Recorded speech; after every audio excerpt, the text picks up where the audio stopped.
What's going on, you guys? Welcome back to the M&M Podcast. I'm Makai, and this is my co-host, Matei. Say what's up, Matei. How's it going, guys? And today we're gonna be talking about some disappointing teams in the NBA and some of the teams that we're a little more optimistic about. And Matei is gonna start us off. Yeah, so first team I have, I'm gonna start with a team that I like, how they're going. I got the Boston Celtics, only Mm, undefeated team right now. mm, They're 5-0. Their schedule was kind of easy, but I mean, you play who's in front of you. They're doing their job, and yeah, Kristaps Porzingis is fitting right in with the team. He's it shooting really is. 60%. Yeah, he's playing amazing. And Delano Ban too. He's not playing too much, like averaging 9 minutes, but he's shooting 71%. So those two pickups are doing work for them right now. Yeah, Boston is playing. They playing really, really well. Like you said, they're the only undefeated team, and I just feel like they probably have the best, like all around starting five in the NBA because they got just so much defense, so much shooting, so much ball handling. So this is a really, really dangerous team, and they're really showing like the Eastern Conference goes through them. Yeah, that's what it looks And like right now. yeah, for real. And one of my teams that I'm pretty happy about is probably the Los Angeles Lakers.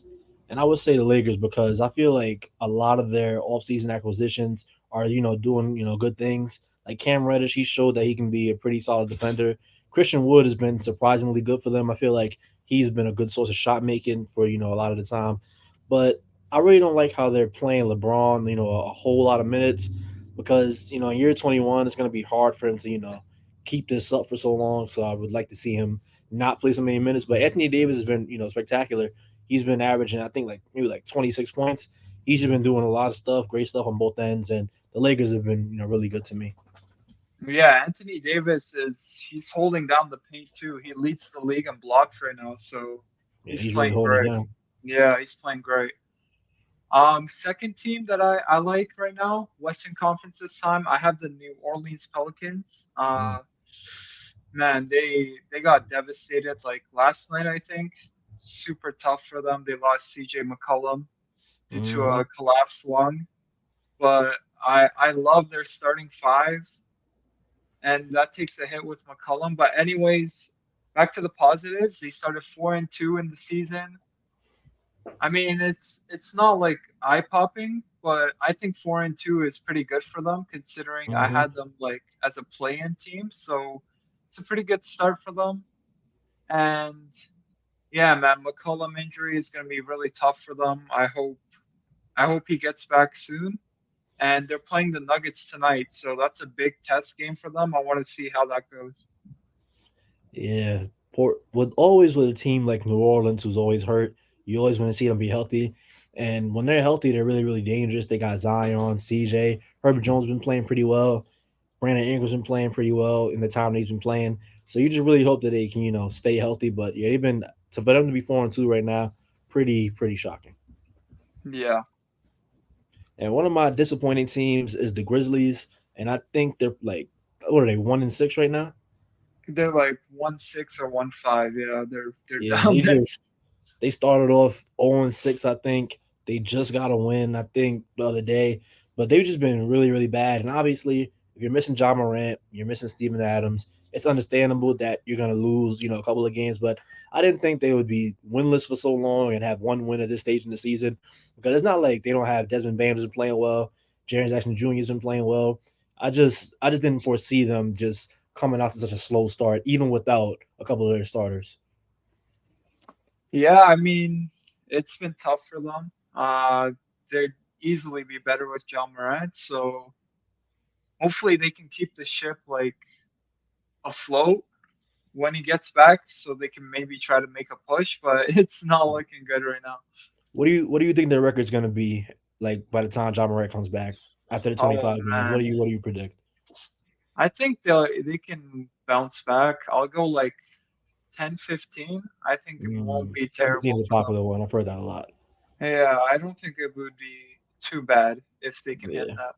they'll still have a chance to make it, Yeah. but I think 10-15 is a pretty good prediction. I would say 10-15 as well, but I think when John comes back, he's coming back to a pretty good team.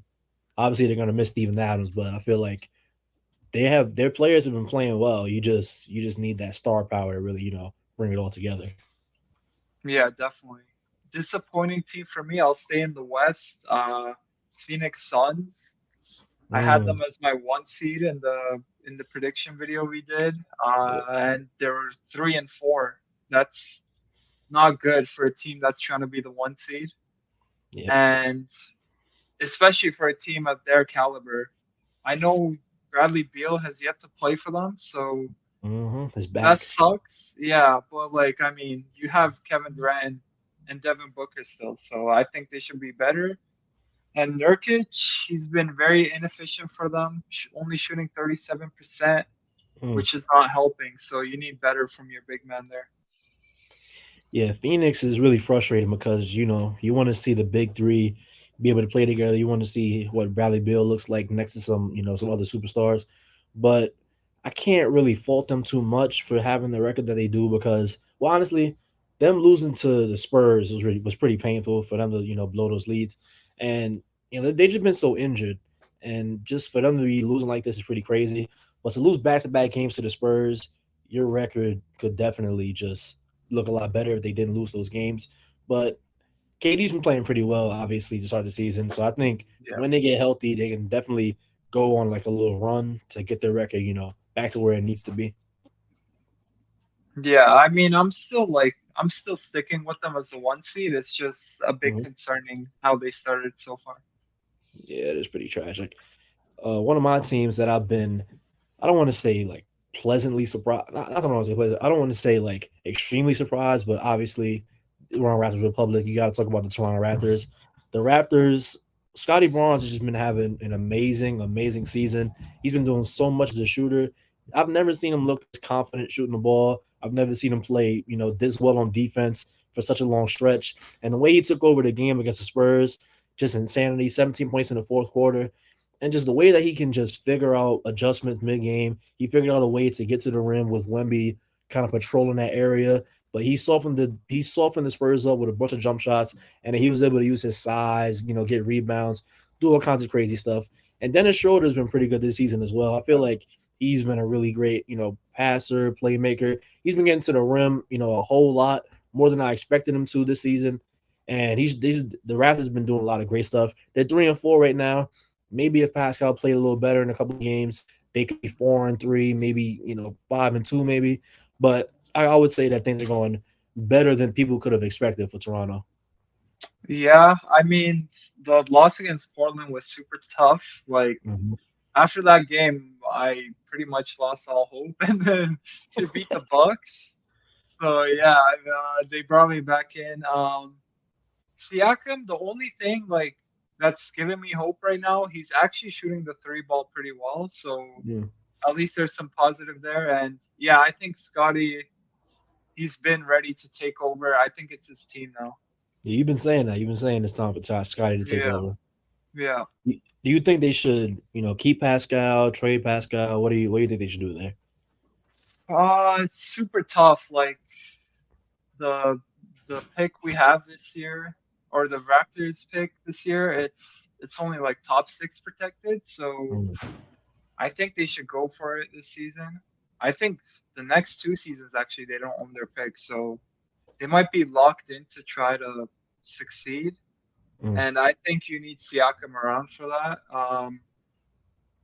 I don't think they would get like amazing value for him, especially right now the way he's playing. I don't think they can find good value for him. I think you just stick to your guns and hopefully he figures it out. Yeah, for real. Hopefully that Toronto can figure out what they want to do moving forward. But the way they're using Siakam right now, really the way they're using a lot of players, in the point five offense, I think things will look a lot better if the team has had more talent, obviously. But I think things have looked pretty good, for the optimistic people. Yeah, I'm I'm pretty like happy with the shooting. It's been one game it's really good, 3-point shooting. The next game it's like pretty bad. So it's really inconsistent right now, but they're showing flashes that they can shoot. So there's Especially hope. OG. Yeah. I mean, OG's really career been high shooting the three ball really well. last night. Yeah. Yep, yep, yep. All right. Disappointing team in the East. I had these guys pretty high in my predictions. I forgot where, like fourth seed maybe. New York Knicks. Mm, They've had a tough schedule, to be fair, to start the yeah. season. They played the Cavs twice. They played the Mm, Bucks already and the Celtics. But they gave the Washington Wizards their only win, so they should have very got that sad. one Very probably. painful.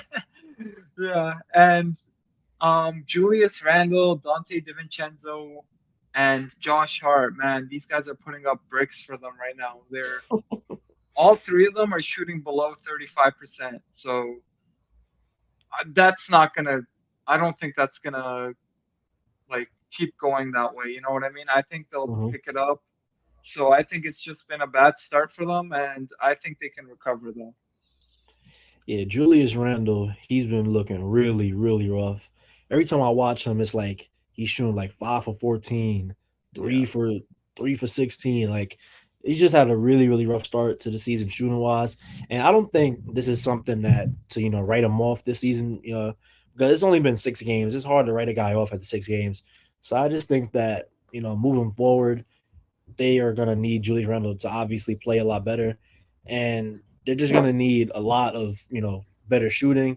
But Jalen Brunson has been playing pretty well. RJ Yeah. Barrett's been playing surprisingly well. So I feel like there are a couple positive things that, Knicks fans, Knicks supporters can definitely hang their hat onto. But Julius Randle playing is bad. You can't predict something like that. But I think they can definitely pick it up. They're definitely going to pick it up when he starts, play a little better. Yeah, I'm with you there. I'm pretty confident they'll pick it up. And one of my disappointing teams staying in the Eastern Conference is the Cleveland Cavaliers.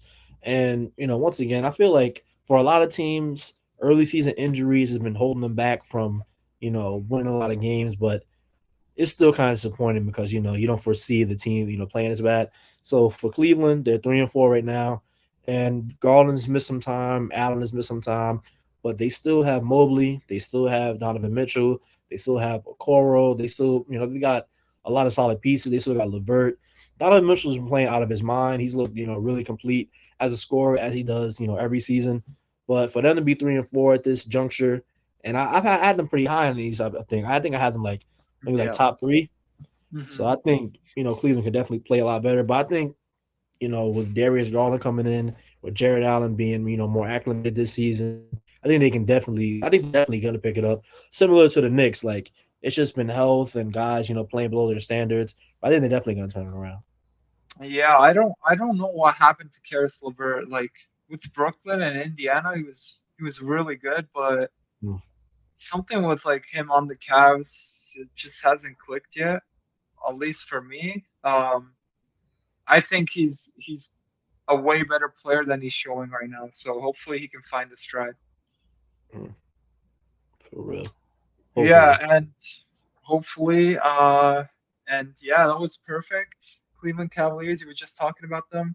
My player of the week for this week, I have Donovan Mitchell from the Cavaliers.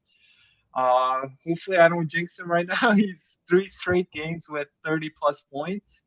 Hopefully, he can keep that going. He's playing great, and he's doing it very efficiently too. He's shooting 53% from the field this season, and he currently leads the league in points per game. So he's playing amazing, averaging 5 assists and rebounds too. He does a little bit of everything, and Mhm. yeah, I think without him, the Cavaliers could be even worse off right now. A player that I want to highlight is, of course, Victor Wembanyama. He's just been playing like out of his mind. We saw him. Well, hopefully, everybody saw him close out the Phoenix Suns the other night. He had 38 points in that game, and just the way that he can just dominate on both ends, the way that he moves. Like every time I watch him, every game, there's never been a game where I watch him and I'm like, and I'm not like, oh my god, like this looks crazy. Because even all his jumpers look crazy, like hard to contest, hard to block, hard to do anything with. And on the defensive end, like we saw last night, against the Raptors, he had guys scared to go up, to the paint. He had guys scared to drive, and I feel like in every game he plays in, just his presence really has a lot of guys scared to drive. And just offensively, he's not scared to shoot threes. He's like maybe one of the best lob threats in the league right now. You throw it, anywhere in the rim, he's gonna go get it. So Victor Wembanyama has been having a crazy rookie season. He's definitely been having a crazy week as well. Yeah, I was expecting a lob for the Spurs against the Raptors with like a second to go. I Mhm. thought they would do that at the end of the fourth, but they didn't end up going for it. But yeah, Wembanyama, I feel like he started kind of average, but these last two games, oh my goodness, he's really picked it up. Special stuff. Yeah, yeah, Wemby, crazy man. And another team I want to shout out, the OKC Thunder. I'm a big Thunder guy this year, and I feel like they just have a lot of great young pieces. They have a lot of pieces that fit really well together, and I feel like Chet Holmgren was the missing piece to really complete their lineup because now they have a really defensive minded, guy in the paint and a guy who can also go get his own shot. And we saw what they did against the Warriors, and even though the Warriors won that game, for them to do that without their best player, Shea Gilgeous-Alexander, and just show off really all the young talent that they have and what they can do even without their best player against a veteran team with a lot of experience, that really showed showed off what they have. yeah. I don't know if you saw the quote. I think Steve Kerr said like, "Watch out, they're coming." Mm-hmm. When he was talking about the Thunder, Yep. yeah, they're gonna be dangerous. The thing I like about Holmgren, he's been very efficient too. He's not forcing a lot of shots, so yeah, his field goal percentage is pretty high right now. So he's playing good. For sure, for sure. And another thing I want to talk about, Milwaukee Bucks. We saw, Toronto kind of dismantle them the other game. And I just feel like the new coach, Adrian Griffin, the former coach for the Raptors, I feel like he's not running enough actions that include both Damian Lillard and Giannis Antetokounmpo. I feel like because he does not run a lot of pick and roll with those two involved, and I feel like when they do run pick and roll with those two involved, they always get a great look. They always get a guy, on a short roll. They'll always get somebody tagging, and then Dame can just find a guy out on the 3 point line. So I feel like he needs to let them run more pick and roll together, let them run more actions together because whenever they are involved in the same action, it's going to be a headache for teams to guard. And I feel like the Adrian Griffin is really trying too hard to just do other things. If it looks easy, it probably is easy, and he needs to go to that a lot more. Yeah, I mean, I agree with you. Like, I don't know what's going on. I don't know why he's not running Damon and Giannis pick and rolls. That's pretty much all I got there. Like, you're right. Yeah, man.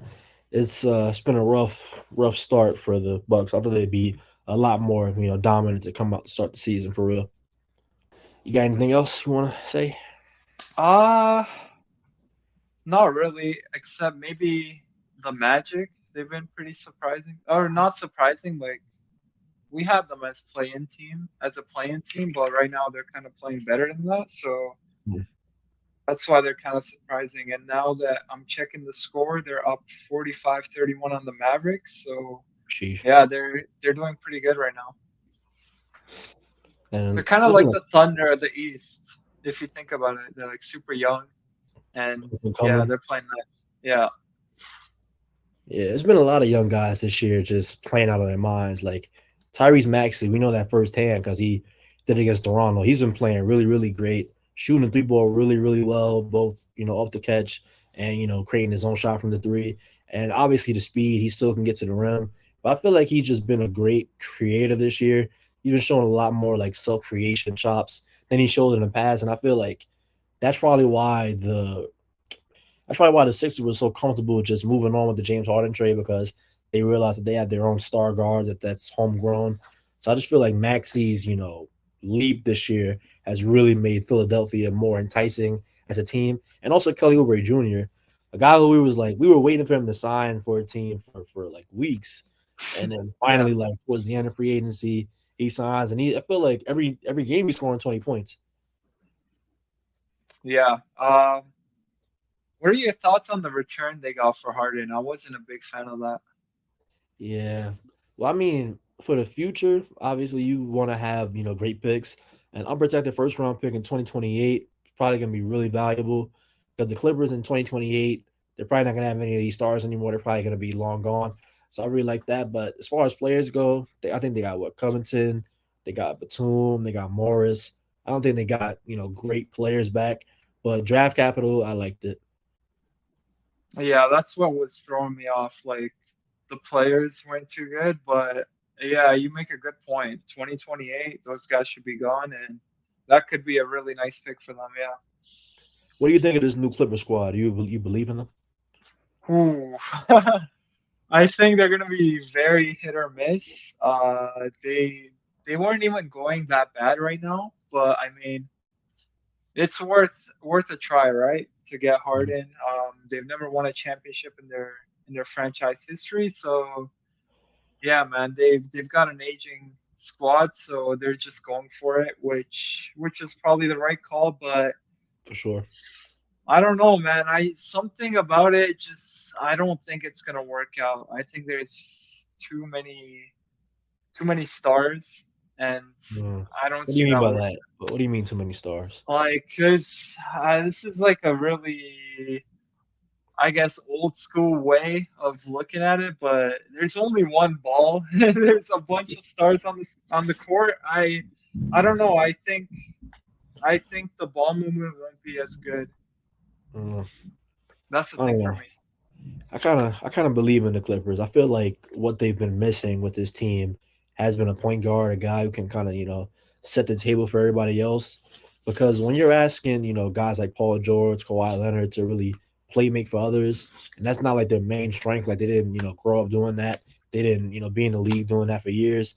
And I feel like they were kind of overextended. Mostly Paul George in that regard. And Paul George is a pretty solid passer. Obviously, he can get to his spots on the court. But I feel like when you bring in a guy like James Harden, whose designated job, is to pass the ball, I feel like that's going to really help them out a lot. And, people think that his scoring is pretty much gone. Obviously, it's not because he averaged like 20 points last year, 20 points, 10 assists. So I really think that it's a really strong, addition to the team. And along with Russell Westbrook, they have a really deep team as well. And the different lineups that they can run, the amount of guys, Harden and Westbrook can run pick and roll with, I think it's going to be a really, really fun addition, and I think they can definitely knock off Denver. I think they can get to the finals. I think the Clippers can go all the way. Yeah, we'll see. Yeah, you make a good point about Harden actually. I was thinking of like of Rockets Harden, but yeah, Yeah, that's he's where I'm going. more of a playmaker now. So Sure. I mean, it could work out. Yeah, we'll see how it goes. Yep, we definitely will see. We got to talk about Chicago and how they're just not doing things right. Sadly, 2-5 right now. Things just aren't going well. They keep wanting to push forward with the team with the current core. What are your thoughts on the Chicago Bulls?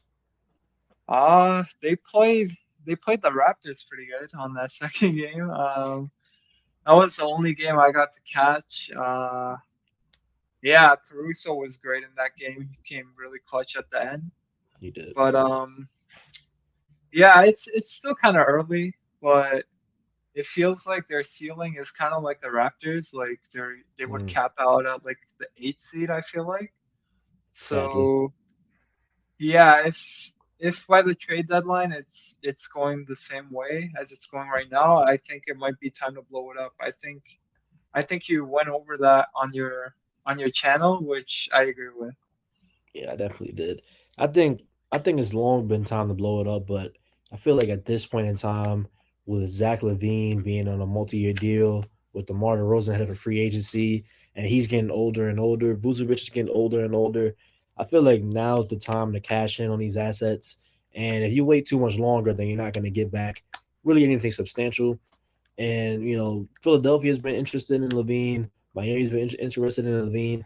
I'm sure you can get a first round pick for DeMar DeRozan from a contender trying to go all in. Like there's definitely a lot of draft capital that can be had for these guys. So I think that the time to blow it up is now because realistically, Chicago's not going to compete with Milwaukee. They're not going to compete with Boston. They're not going to compete with Cleveland. They're not even going to compete with the Knicks. Like I just think it's time to just let it go, let it be a failed experiment. You tried your best. Things just didn't work out.